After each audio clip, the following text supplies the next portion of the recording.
நம்முடைய கோரிக்கைக்கு வலு சேர்ப்பதற்காக அகில இந்திய நாடார் சங்க பேரவையின் தலைவரும் பெருந்தலைவர் மக்கள் கட்சியின் தலைவரும் அன்பு சகோதரர் தனபால் அவர்கள் உங்களுடைய உரையாற்றுவார்கள். உண்ணாவிரதத்தினுடைய தலைமை பொறுப்பேற்று சீரும் சிறப்புமாக இங்கே நடத்தி கொண்டிருக்கின்ற யாதவ மகாசபையினுடைய தலைவர் அருமை சகோதரர் தேவநாதன் அவர்களே, இங்கே சிறப்புரையாற்றி அமர்ந்திருக்கின்ற அருமை சகோதரர் பார்க்கர் அவர்களே, அதே போன்று சிறப்புரையாற்றி அமர்ந்திருக்கின்ற அருமை சகோதரர் சிஆர் பாஸ்கரன் அவர்களே, பெரேரா அவர்களே, மற்றும் இந்த உண்ணா நோன்பிற்காக இங்கு ஆயிரக்கணக்கில் திரண்டிருக்கின்ற யாதவ சொந்தங்களே, அனைவருக்கும் என்னுடைய முதற்கண் வணக்கத்தை தெரிவித்துக் கொள்கிறேன். என்னை நேற்று அருமை சகோதரர் தேவநாதன் அவர்கள் சொன்னார்கள், இதுபோன்ற உண்ணா நோன்பை வைத்திருக்கின்றோம், மிகவும் பிற்பட்டோர் பட்டியலிலே யாதவ மக்களை சேர்ப்பதற்காக என்று சொன்னார். சொன்ன பொழுது அவர் என்ன சொன்னார் என்றால், இங்கே இதிலே லட்சக்கணக்கில் மக்கள் கலந்து கொள்வார்கள் என்று சொன்னார். நான் உண்மையிலே அதாவது தேவநாதன் அவர்கள் ஏதோ தமாசு பண்ணுகிறார் என்று தான் நினைத்தேன். ஆனால் இங்கு வந்து பார்த்த பொழுது, இந்த கூட்டத்தை பார்த்த பொழுது உண்மையிலே இது கனவா நினைவா என்று என்னால் நினைக்க முடியாத அளவில் உங்களுடைய ஒற்றுமையை பார்த்து உண்மையிலே நான் பிரமிக்கிறேன், ஆச்சரியப்படுகிறேன் என்று சொல்ல வேண்டும். இங்கே பேசி அவர்கள் அனைவரும் சொன்னார்கள், அதாவது யாதவ குலத்தை பொறுத்த அளவில் எந்த கட்சியும், அதாவது முன்னாள் ஆண்டவர்களும் இன்னார் ஆண்டவர்களும் ஐயாவும் சரி அம்மாவும் சரி யாரும் கண்டுகொள்ளவில்லை என்று. உண்மை ஏனென்றால் அவர்களை பொறுத்தவரை இந்த நம் நாட்டை ஆண்டு கொண்டிருப்பவர் இந்த சமுதாயத்தில், அதாவது தமிழகத்தில் 2% தான் அவர்கள் இருக்கிறார்கள். அப்படி 2% இருப்பவர்கள் நம்மளை பற்றி, அதாவது இந்த தமிழகத்தினுடைய பூர்வீக குடிகள் நாம், பச்சை தமிழர்கள் நாம் அவ்வாறு இருக்கும்பொழுது இந்த நாட்டை பார்க்கிறதா சுதந்திரம் அடைந்த பிறகு பார்த்தீர்களே, ஆனால் இந்த நாட்டை ஆண்டது காமராஜர் அவர்களை தவிர மற்ற பேர் ஒருவர் மிகப்பெரிய சமுதாயத்தை சேர்ந்தவர் யாரும் ஆண்டிருக்கார்களா? இல்லவே இல்லை. ஏன் யாதவ குலத்தை எடுத்துக்கொண்டு கிட்டத்தட்ட 65 ஆண்டுகள் ஆகிவிட்டன நாம் சுதந்திரம் அடைந்து. யாராவது ஒருவர் இதுவரை மத்திய அமைச்சராக ஆகியிருக்கிறார்களா என்றால் இல்லை.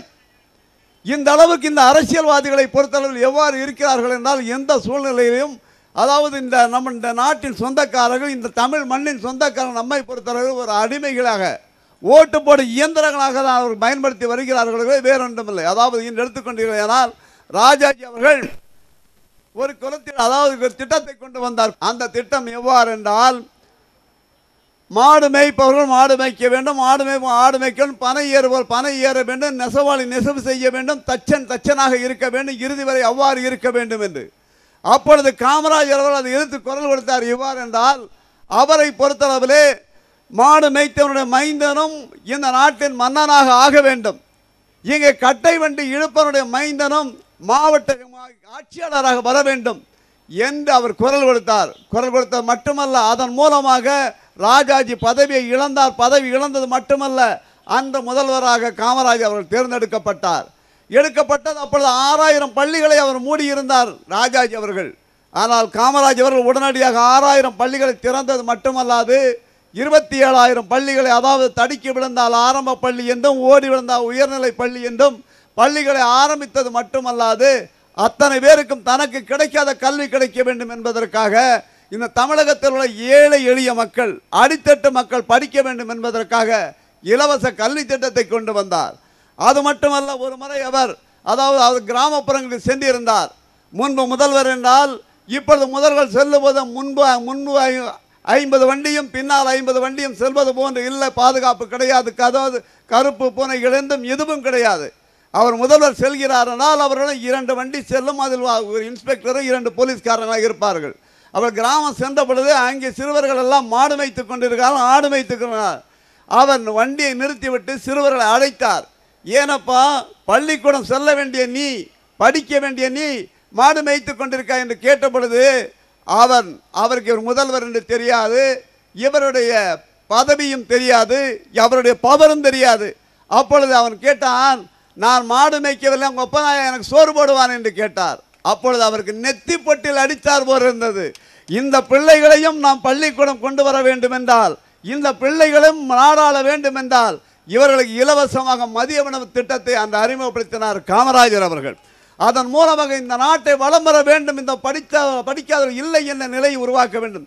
இன்று உங்களுடைய தலைவர், உங்களுக்கு கிடைக்கக்கூடிய தலைவர் தேவநாத் அவர்கள் எண்ணமும் எவ்வாறு இருக்கிறது என்றால், இன்று ஜெயலலிதா அவர்கள் எவ்வாறு நினைக்கிறார் என்றால், கிராமத்தில் அவர்கள் மறுபடியும் ஆடு வைக்க வேண்டும், மாடு மேய்க்க வேண்டும் என்பதற்காக ஆட்டை இலவசமாக தருகிறேன், மாட்டை இலவசமாக தருகிறேன். எவ்வாறு அதுவும் தருகிறார்? டாஸ்மாகில் கிடைக்கக்கூடிய வருமானத்தின் மூலமாக 16,000 கோடி ரூபாயின் மூலமாக, அதன் மூலமாக என்ன ஆகிறது? நம்மளை குடிக்க வைத்து சாகடித்து அதில் கிடைக்கக்கூடிய பணத்தை கொண்டு அவர் இலவசம் தருகிறார். ஆனால் தேவநாதனை பொறுத்தவரை அவர் எண்ணம் எவ்வாறு இருக்கிறது? இந்த மக்களை பொறுத்தவரை மிகவும் பற்பட்டோர் பட்டியலிலே இவர்களை இணைத்தால், சேர்த்தால் நம் சமுதாய மக்கள் படிப்பார்கள். நாளை இவர்களை பொறுத்தளவில் ஒரு பொறியாளராக, ஒரு மருத்துவராக, ஒரு வழக்கறிஞராக, நாளை ஒரு மாவட்ட ஆட்சியாளராக, ஒரு IAS ஆக, IPS ஆக இந்த சமுதாய மக்கள் உருவாக வேண்டும் என்ற கனவிலே தான் அவர் இதை போராடி வருகிறார். உண்மையிலே அவரை பொறுத்தளவு அவர் எடுத்திருக்கின்ற முயற்சியை பொறுத்தளவிலே இன்று பச்சை தமிழர் என்று சொல்லக்கூடிய நாம் எல்லோரும் ஒன்றாக இணைய வேண்டும். அதாவது அவர் சொன்னார், வந்தவர்கள் எல்லாம் நம் ஓட்டு யாதவர்களுக்கு என்று. அந்த நிலை எடுத்து விடாதீர்கள். ஏனென்றால் யாதவர் திராவிட முன்னேற்ற கழகம் நிறுத்தினால் அண்ணா திராவிட முன்னேற்ற கழகம் யாதவரை தான் நிறுத்துவார். அதை விட்டுவிட்டு கடந்த பாராளுமன்ற தேர்தல் பார்த்தீர்களே, ஆனால் கவுண்டர்கள் ஒன்றாக இணைந்து கொங்கு வேளாளர்கள் அவர்கள் கட்சியை ஆரம்பித்து அவர்களுடைய ஓட்டுடைய பலத்தை காட்டினார்கள். அந்த தலைவர் சொன்னதை கேட்டார்கள். 6 லட்சம் ஓட்டை பெற்றதின் காரணமாக கடந்த சட்டமன்றத்தில் இரு அணிகளும் அவரை அடைத்தன, தேடின. அதே சூழ்நிலையை பொறுத்தளவில் உங்களுடைய தலைவர் தேவநாதன் அவர்கள் யாருக்கு ஓட்டளிக்க சொல்கிறாரோ, எங்கே அவர் நிறுத்துகிறாரோ அவருக்கு நீங்கள் ஓட்டளியுங்கள். அப்பொழுது உங்களுடைய பலத்தை காட்டுங்கள். நிச்சயமாக பாராளுமன்ற முடிவு சட்டமன்றத்திலே தேவநாதன் அவர்களுடைய வீட்டை தேடி 2 கழகம் வருகிறதா இல்லையதை நீங்கள் பார்த்து கொள்ள வேண்டும். ஆகையால் நீங்கள் உங்களுக்கு நான் சமூக நீதி பேரவையிலே ராமதாஸ் அவர்கள் ஏற்படுத்தி அதில் தலைவராக கண்ணப்பனும் அதில் துணைத் தலைவராக நானும் இருந்திருக்கிறேன். அது மட்டுமல்ல, அவருக்கு மக்கள் தேசிய கட்சியின் சார்பாக அவர் போட்டியிட்டவுடன் முழுமையாக அவருக்கு நான் உதவி செய்திருக்கிறேன். அதுபோன்று உங்கள் சமுதாயத்தோடு நான் இணைந்திருக்கிறேன். இன்னும் எப்பொழுதும் நான் இணைந்திருப்பேன். ஆகையால் உங்களுக்கு கிடைக்க ஒரே ஒரு தலைவர் கிடைத்திருக்கிறார். அந்த தலைவர் பின்னால் நீங்கள் அணிவகுத்து நிற்கும் பொழுது, அவர் சொல்வதை நீங்கள் கேட்கும் பொழுது உங்கள் சமுதாயம் நிச்சயமாக உன்னத நிலையை அடையும் என்பதை விட இந்த சமுதாயத்தின் அவருடைய கனவெல்லாம் நிச்சயமாக நிறைவேறும். ஏனென்றால் அவருடைய கனவு பெரிய கனவு. அப்துல் கலாம் எவ்வாறு சொன்னதை போல உயர்ந்த கனவை காணுங்கள் என்றார். அவர் இந்த சமுதாயம் உயர்த்த வேண்டும் என்ற கனவை காண்பிருக்கிறார். ஆகையால் இந்த சமுதாயம் உயர வேண்டும் என்றால் தேவநாதன் பின்னால் நீங்கள் அணிவருங்கள், வெற்றி நிச்சயம் என்று கூறி விடைபெறுகிறேன். நன்றி, வணக்கம். கடந்த சட்டமன்ற தேர்தலில் திருப்பரங்குன்றத்தில் தொகுதியில் போட்டியிட்ட திரு நாகமணி யாதவ். எம்பிசி நமது சமுதாயத்துக்கு ஏன் தேவை? இன்னும் நம்ம சமுதாயம் இந்த ராம்நாடை பாருங்கள், மதுரையை பாருங்கள், தெற்கு நெல்லையை பாருங்கள். இன்னும் இந்த ஆடு மாடு மேய்ச்சிக்கிட்டு இந்த வெயிலில் உச்சி வெயிலையும் இந்த நனைகிற மழையிலையும் இன்னும் நம்ம மக்கள் இன்னும் கஷ்டப்பட்டுட்டு இருக்காங்க. பொருளாதாரத்துலேயும் முன்னேற முடியலை, கல்வியிலையும் நம்மளால் முன்னேற முடியலை, படித்தாலும் வேலை வாய்ப்பில் நம்மளால் வேலையை நமக்கு தேவையான பதவியில் பெற முடியலை. இந்த ஒரு காரணத்துக்காகவும் நம்ம சமுதாயம் முன்னேறணுன்றக்காகத்தான் நம்ம தலைவர் நம்ம ஒரு 80 தொகுதியில் நம்ம யாதவ சமுதாயத்தை சேர்ந்த மக்களை வேட்பாளராக நிப்பாட்டினார். அதில் நானும் தான் இருந்தேன். அப்போ ஒருத்தர் கேட்டார், நான் மட்டும் போட்டால் நீ ஜெயிச்சிட போகிறையாண்டு. அப்போ தான் நான் சொன்னேன், நீங்கள் மட்டும் இல்லை, நீங்கள் உங்கள் வீட்டில் இருக்க உங்கள் ஓட்டை போட்டிங்கன்னா நம்ம சமுதாயத்தில் எவ்வளோ பேர் என்ன நம்ம சமுதாயத்துக்கு எவ்வளோ வலு சேர்க்குறோன்றதை நிரூபிக்க முடியும் அப்படின்ற காரணத்தை சொல்லி என்னால் அந்த ஓட்டு வாங்க முடிஞ்சிச்சு.